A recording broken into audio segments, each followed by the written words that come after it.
দাড়িভিট কাণ্ডে ডিভিশন বেঞ্চে ধাক্কা খেলেও রাজ্য।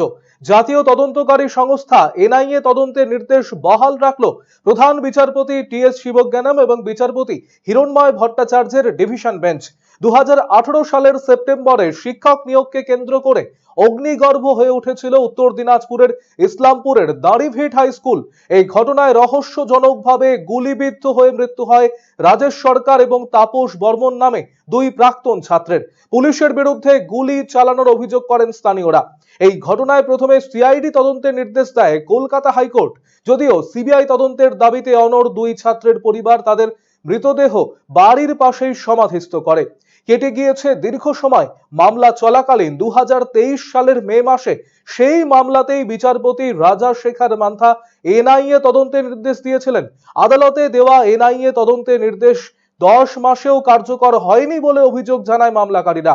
এ নিয়ে রাজ্যের মুখ্য সচিব, স্বরাষ্ট্র সচিব এবং এডিজি সিআইডির বিরুদ্ধে আদালত অবমাননা রুল জারি করেন বিচারপতি রাজাশেখর মান্থা। সিঙ্গেল বেঞ্চের এই নির্দেশকে চ্যালেঞ্জ করে ডিভিশন বেঞ্চে যায় রাজ্য। যদিও সিঙ্গেল বেঞ্চের রায়ের ওপর কোনো হস্তক্ষেপ করবে না বলে জানিয়ে দিয়েছে ডিভিশন বেঞ্চ। এই ঘটনায় রাজ্য সরকারের ভূমিকা নিয়ে প্রশ্ন তুলেছে মৃত ছাত্রের পরিবার। ঘটনাকে ধামাচাপা দিতেই রাজ্য সরকার নানান প্রচেষ্টা চালিয়ে যাচ্ছে বলে সরব হয়েছে মৃত দুই ছাত্রের পরিজনেরা।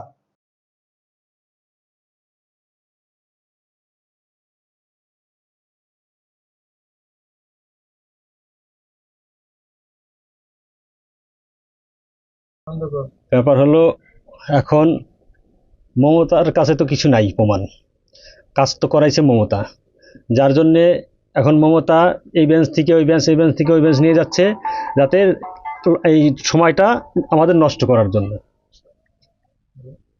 আর বিশেষ করে হলো যে এই যে রাজ্য সরকার সিঙ্গেল বেঞ্চ থেকে ডিভিশন বেঞ্চে নিয়ে যাচ্ছে, এতে তো রাজ্য সরকারের ক্ষতি হচ্ছে। তো রাজ্য সরকারের মুখ পড়ছে যেখানে সেখানে, যার জন্যেই এখন ওই জজ সাহেব বুঝতে পারছেন যে না, অন্যায়টা রাজ্য সরকার করছে, ওই জন্যই সিঙ্গেল বেঞ্চের রায়টা ডিভিশন বেঞ্চে বহাল রাখছে। এখন 6 বছর কেটে গেছে, ক্ষতিপূরণটা তো দেওয়া উচিত সাথে সাথে, কিন্তু সেটা তো দেয়নি। কোর্ট অনুমতি দিবে, তারপরেই ক্ষতিপূরণ দিতে হবে ওকে। কেন যে মমতা তো আর আমাদের এখানে আসেনি, যে এই ঘটনাটা ঘটাইছে মমতা নিজেরাই। মমতার পুলিশ ঘটনাটা ঘটাইছে, দুইটা ছেলেকে গুলি করে মারছে মমতার পুলিশ, যার জন্য মমতা এখানে আসতে সাহস পায় নাই। ইসলামপুর থেকে, চোপড়া থেকে ঘুরে যায়, কিন্তু ইসলামপুর আসার হিম্মত নাই মমতার। আমরা তো চাইছিলাম যে মমতা এখানে আসুক, আমাদেরকে দেখে যাক আমরা কোন হালে আছি, তা তো করলো না উনি। রাজ্য সরকার তো আমাদের সাথে কোনো যোগাযোগই রাখে নাই। লোকাল নেতৃত্বরা ক্ষতিপূরণ দিতে চাইছিল সামান্য কিছু, আমরা তো সে সামান্য কিছু নেই। ওই সামান্য কিছু ক্ষতিপূরণ নিয়ে কি লাভ? আমরা এখন কোর্টের কাছে আবেদন করছি যে সে টাকাই আমাদের দিতে হবে।